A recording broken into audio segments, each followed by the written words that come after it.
I'm back! That's right, I'm back for another video today, only it's GA Flashback Friday on Monday. As I explained in my money video, life happened this weekend and I was just not able to get GA Flashback Friday up for you guys, so I'm doing it now and I'm getting it to you today.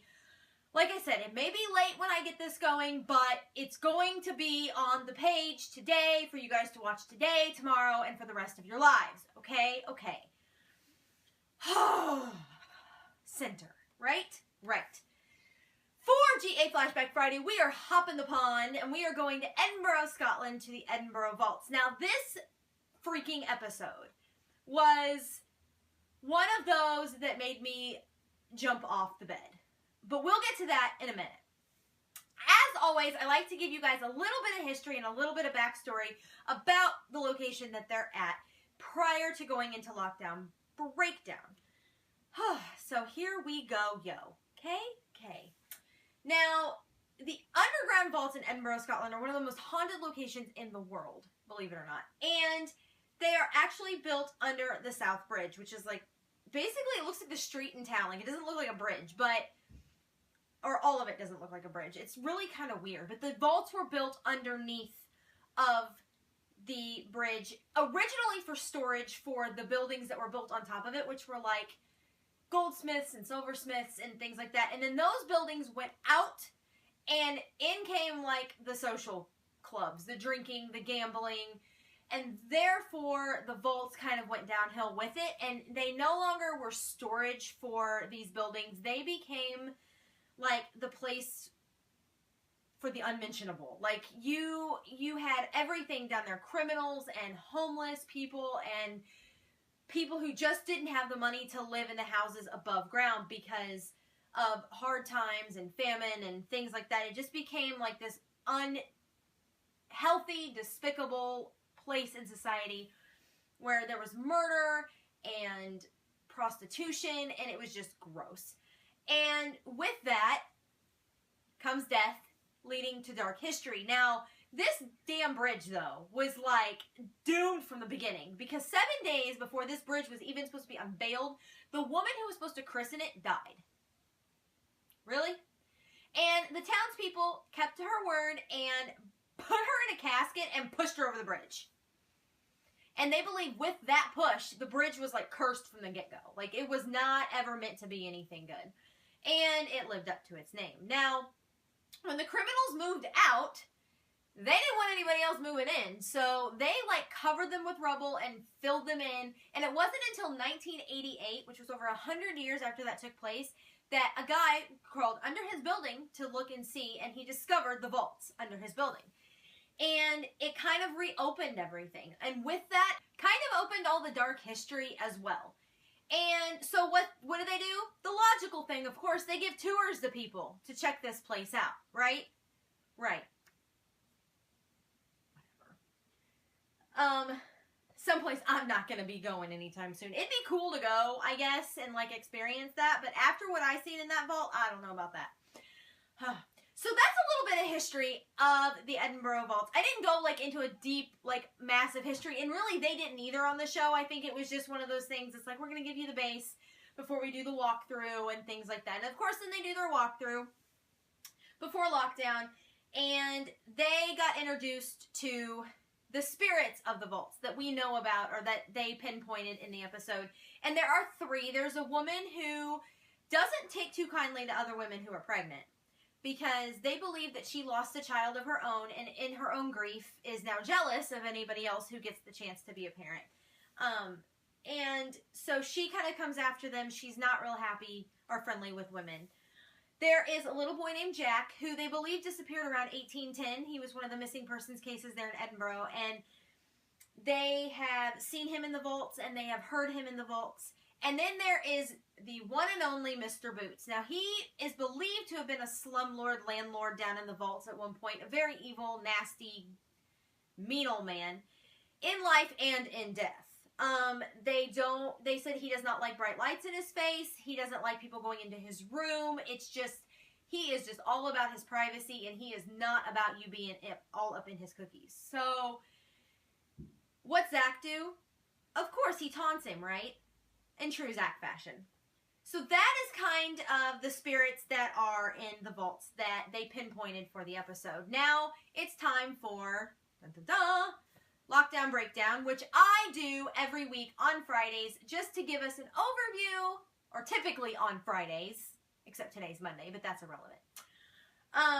To give an overview of some of the best parts of the episode without me like drawing it out and laying it out for hours and hours and hours. Now, I broke it down into two categories today, which was best evidence and scariest moments. We're going to start, of course, with our best evidence collected from the episode. And it starts right away. They are hearing stuff instantly. I mean, before they even set up base, they're like hearing all these noises and it's just pitch black down there. It's scary. It's just, no. So the very first big piece of evidence they get is Nick kind of feels something brush his ear, and that leads to Zach bringing out like the EMF detector, and they get this EMF spike, and they get a base rating of a 2, which is like the base rating for the EMF detector in the area. And then Nick is like, my head, and he kept feeling like somebody pushing on his head, and so they get the EMF detector out, and it spikes. And when it spikes massively, and it goes from like a 10 to a 15, and all this time, Zach and Nick are both like jumping around because they're feeling whatever is there touching them. I come unglued. I was like, no, that's not okay. Keep your hands to yourself. Okay, thanks, bye. The next piece of evidence kind of happens all at the same time. Like, they catch this ball of light leaving Mr. Boots' room and kind of disappearing like into the back of Zach's neck, right as all like hell is breaking loose. Again, I was out. I'm not all about that stuff. Like, I want to experience that. Like, I've never felt anything like touch me or push me or anything like that. I'm down, but I know I'm gonna like pee my pants and cry. Just throwing that out there. Now, the next piece of evidence was they had like dragging sounds, which came from all around them. Like, they just heard it for like a continuous, like, I think they said like 6 minutes. It sounded like somebody was like dragging things through these, and you could hear it very faintly on the audio. Even with enhanced audio, it was pretty faint. I'm sure it was a lot louder there, but you could hear it every once in a while, like this thumping and this dragging and the thumping and the drag. It was almost like somebody was dragging a body. I'm not gonna lie. Like, you'd hear a thump and a drag, a thump and a drag. It was weird. And one of the last pieces of evidence they got before leading into the best piece of evidence from the show is the sound of a dog yelping, which they heard is quite common down in the vaults, especially like in the white room where they see Jack, the little boy, and they believe it was Jack's dog, and it's just kind of protecting Jack. Speaking of Jack, leading us into the best piece of evidence from this episode. Oh my holy kitty cow, dear God. This piece of evidence, though. So at the end of the episode, they kind of set up their static night vision cameras in all the different areas that they heard all this activity to try to get visual evidence to back up all of the sounds and things that they've had happen. And they set up some trigger objects, a ball and a little bucket full of toys and a teddy bear. And they set it up in the white room where Jack is supposed to be. And they kind of say, hey, Jack, you can play with this. You know, here you go. This is yours to deal with. And like 33 minutes into this freaking teddy bear like picks up and moves and shifts to the side. I'm like frozen. I can't believe that I'm seeing this. Like, there's no way it fell over. I mean, if it was like a situation where it lost, it would just fall over. And it didn't. It was like something or someone had picked it up, kind of played with it, and moved it. And then shortly after that, you heard a little kid giggling and laughing. It was hands down one of the coolest pieces of evidence because it wasn't possible. Like, this bear would have fallen over on any other given moment. It was just one of those like super awesome pieces of evidence that you like live to see, because you have all these noises and you have all this stuff, and then you have this visual piece of evidence to back up those claims, and it's something that you can't explain. Like, there's no way that bear could have done that and not completely fallen over. I mean, it's a stuffed animal. There's not a lot of balance there. You put it in the wrong spot, it's just going to fall over. This was physically picked up, shuffled, and put back. It was just amazing. Now,